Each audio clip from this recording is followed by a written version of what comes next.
Ciao à tutti, j'espère que vous allez bien. Ici Paul de pronostic.info, où vous retrouvez tous les jours des pronostics sur le foot et le tennis. D'ailleurs en ce moment on est sur une très belle période avec plus de 75% de réussite sur Roland Garros et la première quinzaine de l'Euro. Alors n'hésitez pas à consulter notre site et aussi à rejoindre notre groupe Telegram, dont je vous mets le lien dans la description pour être alerté dès que nous publions des pronostics.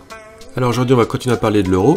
La première phase est terminée, il y a eu 36 matchs pour éliminer 8 équipes. Maintenant les choses sérieuses commencent, il n'y a plus que 15 matchs, mais bien sûr 15 éliminations pour un seul vainqueur.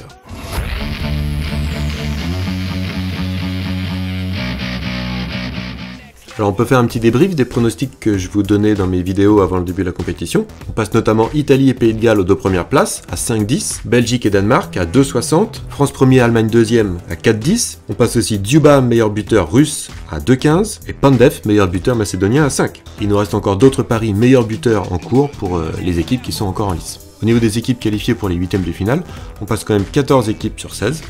On avait juste mis la Russie et la Pologne, et finalement c'est l'Autriche et la Croatie qui passent.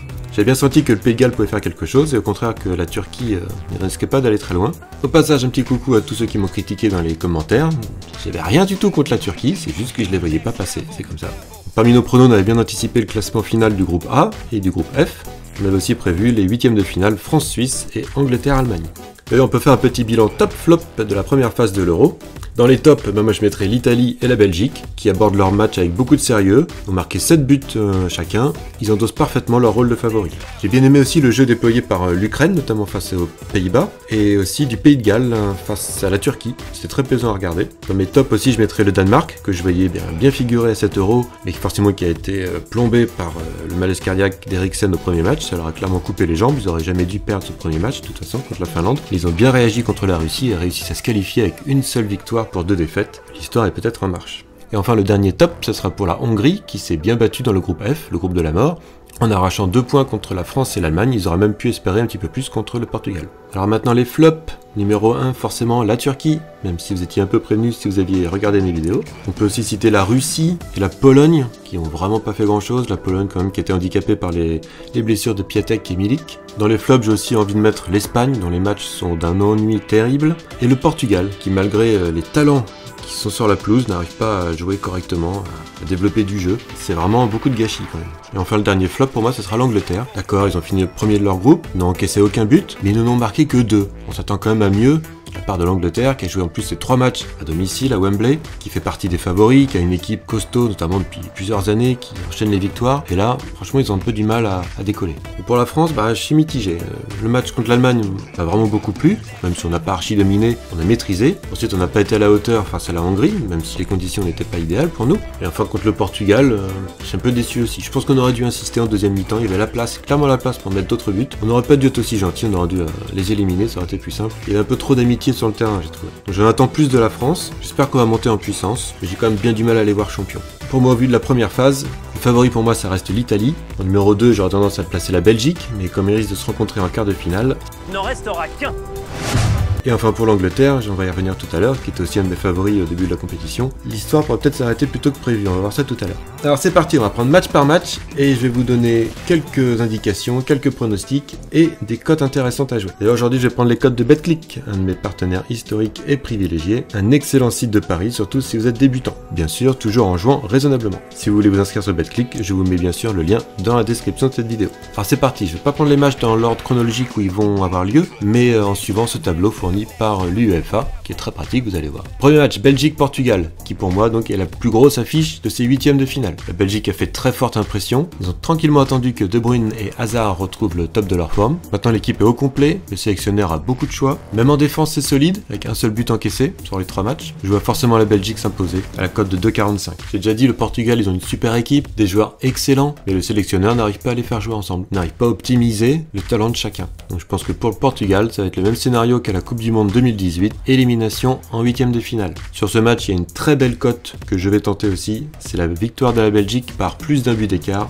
à 4,43. On enchaîne avec Italie-Autriche. Pas de surprise, victoire de l'Italie à 1,50. Une cote encore plus intéressante, celle de l'Italie qui gagne sans prendre de but à 1,93, toujours sur BetClick. Et oui, l'Italie sont sur une série de 11 victoires de suite sans prendre de but. 32 buts inscrits, 0 encaissés. D'accord, il y en a eu 7 contre Saint-Marin. Mais quand même, là, l'Italie, c'est cadeau. On continue avec France-Suisse et on remarque quand même au passage que cette partie-là du tableau est beaucoup plus costaud que celle du dessous. On a quand même Belgique, Portugal, Italie, France, Croatie, Espagne dans le même partie de tableau, alors que de l'autre côté, Angleterre et Allemagne, ils sont un petit peu plus tranquilles, on va dire.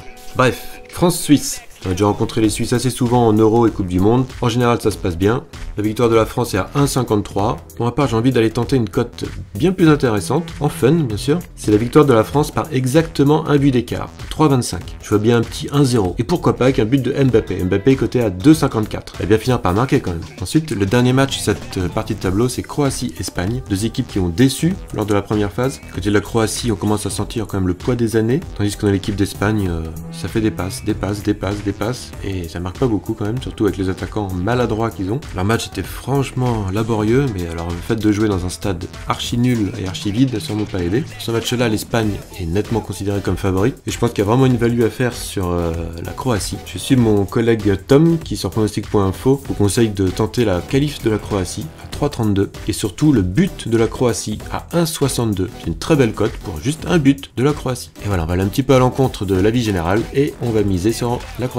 Ensuite, on attaque le bas du tableau avec Suède-Ukraine. C'est peut-être pas l'affiche la plus excitante, mais ça risque d'être un beau match parce que c'est deux équipes joueuses, deux équipes appliquées. Là, on va partir sur les deux équipes marques à 1,90. Et on peut aussi tenter le pronostic de mon collègue Tom qui prévoit plus de buts en deuxième mi-temps, à la cote de 2. Et ici, malgré la bonne volonté de l'Ukraine, peut-être plutôt partir sur la Suède. Ah, c'est serré, hein. Mon cœur dit l'Ukraine, mais ma raison dit la Suède. Ensuite, boum, le gros match, la deuxième plus grosse affiche peut-être après Belgique-Portugal, un Angleterre-Allemagne à Wembley. Alors, il y a beaucoup de choses à dire. Petit retour historique. Première confrontation en compétition entre les deux équipes, c'était dans ce même stade à Wembley, en finale de la Coupe du Monde 1966. Score final, 4-2 pour l'Angleterre en prolongation, avec un but valable ou non. A priori, il n'avait pas franchi la ligne, mais l'arbitre a cédé aux acclamations des supporters au grand désarroi de l'Allemagne. Et depuis ce match, l'Allemagne fait un sans faute face à l'Angleterre en compétition. Quart de finale de la Coupe du Monde 70, quart de finale de l'Euro 72, demi-finale de la Coupe du Monde 90, demi-finale de l'Euro 96, huitième de finale de la Coupe du Monde 2010. À chaque fois, l'Allemagne élimine l'Angleterre, notamment donc à l'Euro 96. Je vous l'ai dit, c'était en demi. Il va continuer sa domination.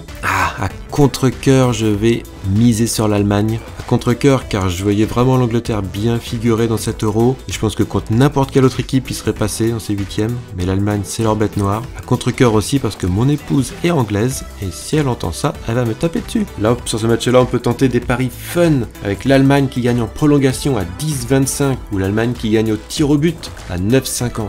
Sur ce match, le pari le plus sûr sera quand même les deux équipes marquent à 1,70. Ensuite, Pays-Bas-République tchèque, un match qui pourrait être plus serré qu'il n'y paraît. La défense des Pays-Bas, c'est quand même pas extraordinaire. Je pars sur les deux équipes marquent encore ici, à 1,70. On a vu que les Pays-Bas étaient à l'aise dans leur stade avec leurs supporters. Qu'est-ce que ça va donner en déplacement? Parce que là, le match aura lieu à Budapest, en Hongrie, pas très loin de la République tchèque. Il pourrait y avoir une grosse ambiance donc. Allez, on tente la grosse cote, qualif de la République tchèque. Et enfin, Pays de Galles-Danemark, une affiche qui pourrait être intéressante aussi. Le Pays de Galles a fourni beaucoup d'efforts, il commence à être bien fatigué contre l'Italie. Qu'est-ce que ça va donner là? On va quand même partir sur la victoire du Danemark, qui est en train d'écrire une belle histoire. La cote est à 1,86. Dans ce match-là, je pense pas qu'il y aura beaucoup de buts, parce que c'est deux très bonnes défenses, de très bons gardiens. Donc pour une meilleure cote, on pourrait même tenter victoire du Danemark et moins de 2,5 buts à 2,90. Alors voilà, dans nos quarts de finale, il y a des surprises, hein, bien sûr, mais bon, il faut tenter, hein, sinon c'est pas drôle. On va faire une petite simulation de ce que ça pourrait donner jusqu'à la fin. Alors Belgique-Italie, pour moi, ça pourrait être une finale, vraiment, c'est le match au sommet. Très difficile à dire. On va partir sur l'Italie. France-Croatie, confirmation de la victoire de la Coupe du Monde il y a 3 ans. Qualif de la France. Suède-Allemagne. Alors bon, bien sûr, si l'Allemagne passe les huitièmes de finale, qu'est-ce que ça va donner après? On a vu qu'ils étaient très irréguliers. Allez, on va les faire craquer là. Et République tchèque-Danemark. Le Danemark continue sa route. On se retrouve avec des belles demi-finales, avec deux voisins méditerranéens et deux voisins scandinaves. Et on va partir sur Italie-Danemark avec le sacre de l'Italie. Bien sûr, tout ça, ça n'engage que moi. Je vous invite à donner votre propre pronostic en commentaire. C'est ça qui est intéressant, ça qui est rigolo. On peut échanger, on peut dialoguer. Et on se retrouvera en vidéo pour les quarts de finale, où il n'y aura peut-être pas exactement exactement les mêmes affiches que ce que je viens de donner là, mais bon, on espère d'être le plus près possible. En attendant, bon match à tous, profitez bien, à bientôt, ciao!